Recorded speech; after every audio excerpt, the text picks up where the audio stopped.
जैसे जल के अंदर पैर को खींचा, महात्मा जी का मौन टूट गया। महात्मा जी का मौन ही टूट गया। और जैसे महात्मा जी का मौन टूटा, क्रोध आ गया। अब क्रोध में आकर के श्राप दे बैठे, जा तू ग्राह हो जा। जैसे श्राप दिया, उसी समय हूँ नाम का गंधर्व अपने रूप में आकर के रोने लगा, महाराज मुझसे गलती हो गई, मैंने आपका मौन तोड़ा, मैंने अपराध किया है, मैंने आपका मौन तोड़ा है, अपराध किया है। महाराज उद्धार कैसे होगा? शिक्षा लो। गलती करना कोई बड़ी बात नहीं, गलती को मानना ये बड़ी बात है। गलती इंसान से होती है, शैतान से नहीं। गलती जो माने उसे इंसान कहते हैं, गलती न माने उसे शैतान कहते हैं। गलती करना कोई बड़ी, साथ कहते गलती करो, रोज करो, एक गलती बार बार मत करो। गलती करो, रोज करो, एक गलती बार बार मत करो। गलती करना पाप नहीं, गलती करो। क्यों? क्योंकि हम लोगों की उत्पत्ति ही गलती से हुई है। सही बात है कि नहीं? पहले माता पिता गर्भाधान संस्कार का मुहूर्त देखते थे, आज कोई माता पिता गर्भाधान संस्कार का मुहूर्त देखते ही नहीं। जब हमारी उत्पत्ति ही गलती से हुई है, तो अगर हम गलती कर रहे हैं तो कोई पाप कर रहे हैं क्या? गलती इंसान से होती, शैतान से नहीं। गलती जो माने उसे इंसान कहते हैं, और गलती न माने उसे शैतान कहते हैं। गलती करना कोई अपराध नहीं, गलती को न मानना ये अपराध है।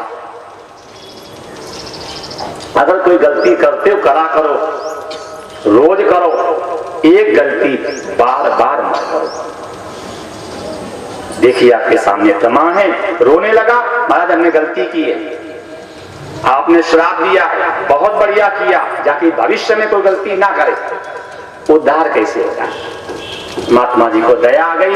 महात्मा जी ने कहा तू ग्राह तो बनेगा, जिस समय तू गजेंद्र के चरणों को पकड़ेगा और गजेंद्र ईश्वर का स्मरण करेगा, तो ईश्वर के माध्यम से आपका उद्धार हो जाएगा। ऐसे हु नाम के गंधर्व को ग्राह बनना पड़ा। अब ये कौन था? ग्राह तो सुन लिया, गजेंद्र कौन था? ये भी कथा भागवत में दी है कि कोई एक राजा थे इंद्रदुम्न, नदी के किनारे बैठे हुए थे। उधर से कोई महात्मा, कोई माने अगस्त जी आ रहे थे, और अगस्त नाम के महात्मा को देख करके क्या किया कि इन्होंने आंख बंद कर ली। आंख क्यों बंद कर लिया? उठेंगे, पैर छूने पड़ेंगे, आसन देना पड़ेगा, पानी पिलाना पड़ेगा, तो पहले आंख बंद करके बैठ गए।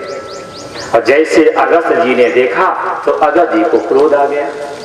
अरे तू गृहस्थ है, और गृहस्थ को अति सत्कार करना चाहिए। आप बैठे थे और हमें देख करके तुमने आंख बंद की। जा, तुझे मैं श्राप देता हूं, तो गज हाथी हो जा। ये शिक्षा ले लेना कि अपने शिष्टाचार को मत भूलना। जो अपना शिष्टाचार है, जो अपनी मानवता है, जो अपनी संस्कृति है, जो अपनी सभ्यता है, इसमें समझौता मत करना। हर जगह समझौता करना। ये 5 चीजों से कभी समझौता नहीं करना। किससे? रोटी, बेटी, चोटी, धोती और भाषा। 5 चीजों से कभी भी समझौता नहीं करना चाहिए। रोटी, जहां खाने पीने की बात आवे वहां शुद्धि और अशुद्धि पर विचार करना। रोटी और बेटी, जब कन्या देने का नंबर आवे तो वहां भी माता पिता को बिल्कुल भी समझौता नहीं करना। क्यों?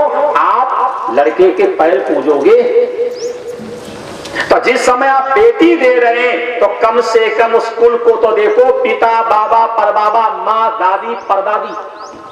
रोटी, बेटी और चोटी। चोटी माने स्वाभिमान, सब जगह समझौता करना, लेकिन स्वाभिमान के साथ कभी समझौता मत करना। रोटी बेटी चोटी धोती, धोती माने अपना भेष। अब तो समझे नहीं आता है कि नीचे दिख रहा उनके जीन्स मानो अमेरिका से आए हैं, कुर्ता पहने बोले कहां का, बोले इंडिया का, टोपी लगी ऊपर बोले ये कहां से, बोले कनाडा से, और चश्मा लगा बोले ये कहां, बोले अफगानिस्तान से आया। समझे नहीं आता ये आए कहां से है, ये समझ नहीं आता है। अब पहले भेष को देख करके अनुमान लगा लेते थे ये कौन है। अब समझे नहीं आता है ये अमेरिका से आए हैं कि पाकिस्तान से आए हैं कि कनाडा से आए, समझे नहीं आता है। अब कह दो तो कहेंगे फैशन, भाई ये कौन सी फैशन है भाई तुम्हारी, ये तुम्हारी कौन सी फैशन है। अपना तो गर्म मुल्क है, अपना गर्म मुल्क है, तो यहाँ तो ढीले ढाले कपड़े पहनने की परंपरा है। और जो ठंडे मुल्क हैं जहाँ 11 महीने बर्फ पड़ती है, तो वहां टाइट कपड़े पहनने की संस्कृति थी, अपने यहाँ क्या आवश्यकता पड़ गई।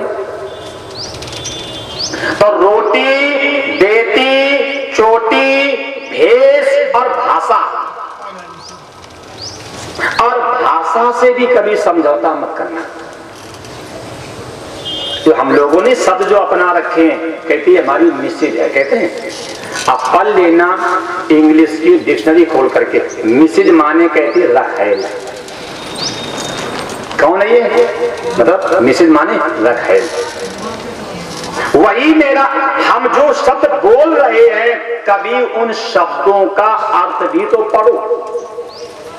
हम एक दिन पढ़ रहे थे इंग्लिश के सर्विस में लिखा था मिस्टर माने होता स्त्री का दूसरा पति, मिस्टर माने होता है स्त्री का दूसरा पति। अब तो हमने पढ़ा उसमें लिखा था बाबू माने होता बदबूदार, बाबू माने बदबूदार। जब अंग्रेज हिंदुस्तान में आए थे तो सबसे पहले रुके थे बंगाल, बंगाली खाते थे मछली, उनके शरीर से आती थी मछली की बास। तो अंग्रेजों ने कहा ए बाबूजी, हमने समझा बाबूजी बहुत बढ़िया शब्द है, अब आखिर से बैठे हो बाबूजी, बिना पैसा कोई काम कर रहे हैं। तो जो शब्द हम बोलते हैं हमें उस शब्द के अर्थ पे भी विचार करना चाहिए कि बाबूजी माने बदबूदार, मिसेज माने रखेल, मिस्टर माने दूसरा पति। और हम समझते बहुत अच्छा शब्द है, हम समझते हैं कि बहुत अच्छा शब्द है। यही मेरा आपसे निवेदन है कि 5 चीजों से कभी भी समझौता नहीं करना चाहिए। रोटी बेटी चोटी धोती और भाषा, सब जगह समझौता करना। ये 5 चीजों से समझौता नहीं करना चाहिए। अगस्त नाम के महात्मा ने कहा तू अपनी संस्कृति को भूल रहा, जा तू हाथी हो जा। जैसे श्राप दिया उसी समय राजा इंद्र खड़े हुए और गिर पड़े, महाराज मैंने गलती की, मैंने आपका अति सत्कार नहीं किया, मुझे मालूम था कि दरवाजे पर कोई अतिथि आता है, अगर गृह स्वामी उड़ करके अति सत्कार नहीं करता है तो पूर्णम आदाय दुष्कृतम दत्वा, गृह स्वामी के पूर्णों को खाता है, यश को पीता है और दुष्कृतम दत्वा और दुष्कर्मों को दे जाता है। अगर दरवाजे पर कोई अतिथि आया है और अगर आप उसका अति सत्कार नहीं करेंगे तो आपके पूर्णों को खाएगा, यश को पिएगा और दुष्कृतम दत्वा अपने दुष्कर्मों को दे करके जाएगा। लेकिन अतिथि की बात है, अतिथि माने जो बिना तिथि के अकस्मात आ जावे उसका नाम अतिथि। और जो निमंत्रण काल देने के बाद आवे, फोन करने के बाद आवे, ये अतिथि नहीं, ये मेहमान है कि नहीं। जो बिना तिथि आवे अकस्मात, बिना सूचना आ जाए अकस्मात, जो बुलाने पे आवे वो मेहमान, जो रुक जाए हैमान, जो जाए ना वो है शैतान। जो जाए ना वो है तो देख लेना है कि आप अतिथि में हैं कि मेहमान में हैं कि हैमान में हैं कि शैतान में हैं। अब आप लोगों के यहाँ चलता है, हम तो आपके मध्य प्रदेश में एक आश्रम है अष्टांग, वो हमने 5 साल आश्रम की व्यवस्था चलाई। 12 बजे की रसोई में ताला पड़ गया, फिर जब शाम को कथा हो जाएगी तभी ताला खुलेगा। एक दिन नियम बना दी, माताएं अपने आप सही हो जाएंगी। जो खाने का समय तो बतियाती हैं, जो कथा का समय कभी खाती हैं। ये तो स्वभाव में ढिलापन है। क्यों? एक ऐसा सुंदर होना चाहिए व्यवस्था कि जहां जाए तो इनको याद तो रहे व्यवस्था क्या होती है। जब खाने का समय तो बतियाएंगी, जब कथा का समय तो खाएंगी। अब आप लोगों का विषय है, मेरा नहीं, लेकिन मेरा आशय कुछ दूसरा है कि जिस उद्देश्य से आपने किसी को बुलाया है, कथा के बुलाया, तो अगर वो कथा में नहीं बैठ रहे हैं, कथा को नहीं सुन रहे, तो आप ध्यान रखना उस दोष के भागी भी आप हैं। आपने उनको कथा के लिए बुलाया था या खाने बुलाया था? जब कथा के लिए बुलाया था तो उन्हें कैसे भी कथा में बिठाओ, और ना बैठे तो कम से कम सो जाएं, तो ये भी तो पूर्ण है। वो नींद की गोली खा करके सोएंगे, कथा में बिना गोली के सो जाए, तो ये भी धर्म का काम है कि नहीं? आप लोग नहीं कर सकते हो, हमें व्यवस्था दे तो हम कर सकते हैं। हम क्यों? हमने बनाई व्यवस्था, होना चाहिए। साथ चिल्ला चिल्ला के। अच्छा आप बताओ, आप किसी रिश्तेदारी में जाओ और आप कह दो कि हम रोटी खाने जा रहे हैं, तो लड़का आपका कहेगा पिताजी रोटी ही खा लो, क्या घर में नहीं क्या? अब बहाना बताओगे हम कथा के लिए जा रहे हैं, बैठ के वहां बातें करोगे तो फिर अच्छी बात है क्या? अच्छा आप बताओ, आपके यहाँ अनूपपुर में कोई पिक्चर हॉल है क्या? बंद हो गए, बंद हो गए। मान लो एक कल्पना कर लो है पिक्चर, हम पिक्चर देखने जाएं, टिकट भी ले लें, अंदर भी चले जाएं, और जब पिक्चर चालू हो तो आप आंख बंद कर लो, और जब पिक्चर खत्म हो जाए आप काउंटर पे जाओ और जा करके टिकट वापस दो कि अपने टिकट ले लो, हमने पिक्चर नहीं देती, तो पैसा मिलेगा क्या? मिलेगा पैसा? नहीं मिलेगा। तो ये भी 3 घंटे का पिक्चर हॉल है कि नहीं?